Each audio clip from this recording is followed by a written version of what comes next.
এই ফাইট থেকে দেশকে ধ্বংস করে দিয়েছে। 200-র উপরে ইন্ডাস্ট্রি বন্ধ করে দিয়েছে।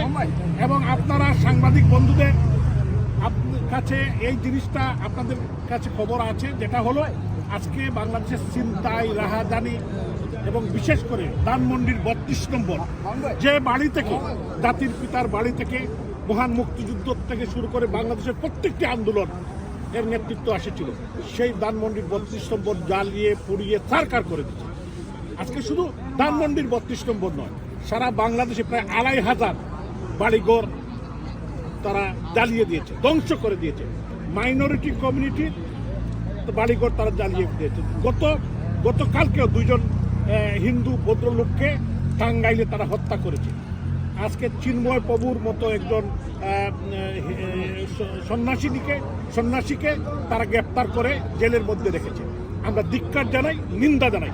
আজকে যুক্তরাজ্য আওয়ামী লীগের পক্ষ থেকে আমাদের নেতৃবৃন্দ, আমাদের যুক্তরাজ্য আওয়ামী লীগের সংগ্রামী সাধারণ সম্পাদক সাইদুর রহমান ফারুক ভাই বলেছেন, ব্রিটিশ প্রধানমন্ত্রী বরাবরে তারা স্মারকলিপি দিয়েছেন।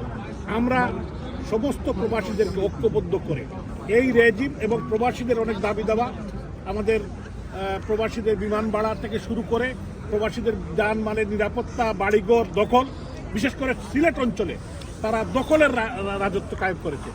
সারা বাংলাদেশে এই অবস্থা, এর থেকে মুক্ত করতে হলে বাংলাদেশকে আজকে হরতাল হয়েছে শান্তিপূর্ণভাবে।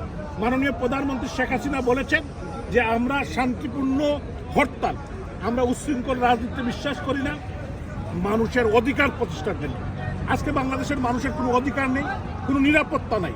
এই নিরাপত্তা প্রতিষ্ঠা এবং মানুষের অধিকার প্রতিষ্ঠার জন্যই হরতাল দেওয়া হয়েছে এবং মানুষ হরতাল শান্তিপূর্ণভাবে পালন করেছে। বিভিন্ন জায়গায় তারা আর্মি, পুলিশ, র্যাব দিয়ে আমাদের প্রায় 10,000 নেতাকর্মীকে তারা গ্রেফতার করেছে গত 5 দিনে। মায়ের সামনে ছেলেকে ধরে নিয়ে তারা হত্যা করছে।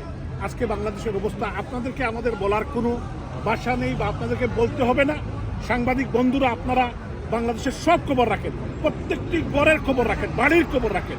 আমি সমস্ত প্রবাসী বাঙালিরা আছেন এই মহান মুক্তিযুদ্ধে জাতির পিতা বঙ্গবন্ধু শেখ মুজিবুর রহমান যখন ডাক দিয়েছিলেন তখন প্রবাসীরা ঝাঁপিয়ে পড়েছিলেন। আজকেও বঙ্গবন্ধু কন্যা শেখ হাসিনা বাংলাদেশের মানুষের পক্ষে দাঁড়িয়েছেন, বাংলাদেশের মানুষকে রক্ষার জন্য উনি ডাক দিয়েছেন, মানুষকে রক্ষার জন্য। আমরা প্রবাসও প্রত্যেকটি শহরে, প্রত্যেকটি সিটিতে আমরা দেশ রক্ষার জন্য আওয়ামী লীগের নেতৃত্বে কমিউনিটিকে ঐক্যবদ্ধ করে এদের বিরুদ্ধে দুর্বার গণ আন্দোলন গড়ে তুলব।